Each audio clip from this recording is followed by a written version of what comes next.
معشر الوداديين والوداديات، السلام عليكم. في فيديو هذا النهار سوف نتعرف على جميع أخبار نادي الوداد الأمة زائد آخر مستجدات هذا النادي، فلا تبخلوا علينا بالإعجاب والاشتراك من أجل الانضمام إلى العائلة. الأسطورة سامويل إيتو يتمنى حظا سعيدا لصديقه هشام إيتمنا في مهمته الجديدة على رأس أكبر نادي في المملكة. عاش نادي الوداد الرياضي أمين أبو الفتح سيشارك في تدريبات الوداد صباح اليوم الخميس، ويرحب بتجديد عقده مع الوداد. رسميا المايسترو إسماعيل المترجي يعود للوداد بطلب من رولاني موكوينا أفضل صانع ألعاب في المغرب سنة 2022. رسميا هشام إيتمنا رئيسا جديدا للمكتب المديري لنادي الوداد الرياضي. تمت المصادقة على التقريرين الأدبي والمالي بالإجماع عقب استقالة المكتب السابق. أعضاء مكتب إيتمنا كمال الديساوي، سفيان الزهيري، عصام العسل، عبد الصادق مرشد، محمد أمين الشباني، سعد الدريب، أمينة عزمي، إدريس حصن، نبيل لحلو، يوسف فتحي، أمين المنجرة، علي الوزاني، محمد النبوي ومحمد لائد ريوسي. الوداد الرياضي يعلن رسميا تعاقده مع اللاعب محمد الرايحي. يذكر أننا كنا أول من ذكر اسم اللاعب. رسميا الوداد الرياضي يعلن تعاقده مع حارس المرمى عبد العالي المحمدي. حصري حمزة الساخي لاعبا جديدا لنادي الوداد الرياضي قادما من نادي أجاكس والفرنسي. المدرب رولاني موكوينا أخبر اللاعبين أنه من اليوم فصاعد وجبة الإفطار بمركب بنجلون، يعني أكل صحي وانضباط، وهذا يتطلب توفير بنية تحتية، ولهذا تكلمت دائما عن تطوير البنية التحتية. نادي الوداد الرياضي يرغب في التعاقد مع الظهير الأيسر الزيمبابوي ديفين لونجا 29 سنة. كاين 5 لعابة عندهم عقد مبدئي مع الوداد وقراب يسينيو عقد بشكل نهائي، ويتعلق الأمر بكل من محسن بودة، محمد مفيد، جواد خلوق، بالإضافة إلى الدراني، وكذلك لاعب فتح سباتة إنزو. هاد 5 اللعابة غيسينيو مع الوداد، ونهار 3 إن شاء الله عندهم الفحص الطبي، يعني بعد ما غيجتازوا الفحص الطبي بنجاح اوتوماتيكمون غيسينيو مع الوداد. يشار إلى أن هاد الصفقات طرات في الفترة ديال البركاني، وقع عقود مبدئية مع هاد 5 اللعابة، وحاليا سوف يتم تفعيل العقد. أكد رئيس الوداد الرياضي أيتمنا أن هناك مفاوضات متقدمة مع شركات عدة للألبسة، وأبرزها بيوما، يعني غنشوف إن شاء الله قميص نادي الوداد الرياضي للموسم الكروي الجديد مع شركة أخرى، خلافا للمواسم السابقة اللي كانت احتكار نوعا ما لشركة وحدة. هذا الشيء غيخلي الجماهير متشوقة للتوني الجديد ديال نادي الوداد الرياضي. من بين أبرز اللاعبين اللي فسخوا العقد ديالهم مع نادي الوداد الرياضي هناك حمد الهوني، هذا اللاعب اللي في نفس الوقت نازل على عدد مهم من المستحقات المالية ديالو، موجها رسالة حب وشكر الجماهير الودادية، وفي نفس الوقت اعتذار لأنه ما قدمش موسم اللي كان الجماهير كيطمح ليه. بالإضافة إلى زكريا الدراوي كذلك فسخ العقد ديالو بالتراضي مع نادي الوداد الرياضي. إلياس الشتي نفس الشيء، وبالنسبة لأنس صبغات كذلك.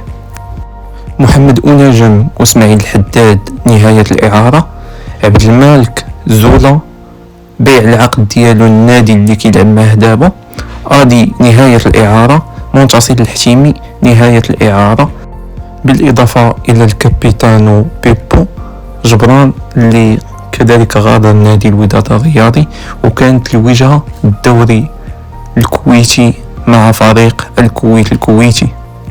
بالإضافة إلى أيوب العملود اللي شخصيا كنت أسف على الرحيل ديالو، كان من بين الأعمدة والركائز فعلا وقولا في نادي الوداد الرياضي. كنشكرو على المواسم وعلى القتالية اللي دار في كاع المواسم كاع البطولات.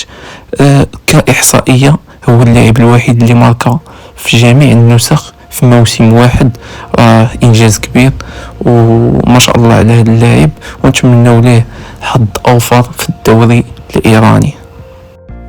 للشادلي كاينين مفاوضات، ولكن ليكن في علمكم ان العقد ديالو مع لو هافر باقي عنده عقد معاه. يعني الوداد الا بغات هذا اللاعب خصها تشري العقد ديالو. يشار الى ان اللاعب مهاجم ايسر، والامكانيات ديالو راكم عارفينه، المهم متوسط، ماشي شي لعاب اللي ننتظروا منه المعجزه، ولكن لعاب عنده امكانيات. المهم انا قلت لكم كاينين مفاوضات، حتى شي حاجه ماسميه حاليا. يتقدم بعرض رسمي لعزيزاكي هذا اللاعب البوركينابي، وغنخليكم مع بعض الاحصائيات وديزانفورماسيون على اللاعب. اولا هو كيلعب الفريق يونغ افريكان، العمر ديالو 28 سنه، والطول ديالو 180. كيلعب برجل اليسرى، والمكان ديالو هو ميليو اوفونسيف. بالإضافة إلى عزيزاكي، تقدم نادي الوداد الرياضي بعرض رسمي لنادي الترجي التونسي، آملا التعاقد مع أسامة بوغرة خلال الميركاتو الصيفي الحالي. فأكدت مصادر إعلامية تونسية على اقتراب اللاعب من الانضمام إلى نادي الوداد الرياضي. تمكن نادي طرابزون التركي من فسخ عقد الدولي المغربي منتصر الحتيمي، ولذلك هناك إمكانية واحتمال كبير لعودته إلى نادي الوداد الرياضي. تحدث مكوينة عن إمكانية جلب بونجاني إلى نادي الوداد الرياضي، مشيرا إلى أن هذا اللاعب يمتلك مهارات خاصة وتكتيك عالي. تم اختيار دولة تركيا من أجل التربص الإعدادي لنادي الوداد الرياضي، وجاء هذا الاختيار طلبا من مكوينة لرئيس النادي أيتمنى. وسوف يشمل هذا التجمع الإعدادي مقابلات أبرزها فينيرباش التركي بقيادة مورينيو، بالإضافة إلى طرابزون التركي، وكذلك أنطاليا سبور التركي. Let me give you context. Okay, I'm going to tell you the starting lineup against Sundowns in the AFL, and I will tell you who is still here. El Moti was in goals, and El Moti is still here. The centre backs was Harkas and Abdul Fat. Abdul Fat has gone, but Harkas is still there. Etihad Allah, the left back, is gone. He left even before I arrived. Chabran left now in the window. El Almud has left, the right back, and he's just gone to Iran. Draouri played in central midfield. He has left. Haimud started in midfield. There was a 3-man midfield. So Haimud's contract has come to an end. They are negotiating because he's a very good player. But the truth is, because of what happened in the club last season and players not getting paid, he's lost a little bit of faith in the club. But it's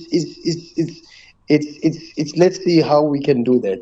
So already that's 2 out of 1, 2, 3, 4, 5, 6, 7 players. That's 2 out of 7. And then the whole front 3 is out. Pusafian is gone. El Bari is gone. El Bari, the number 21, yes. Yes, and Latimi, the number 11 on the left, is gone. So on that starting lineup they played in the AFL final, you know how many players have left out of that? 9 players have left. Jeez.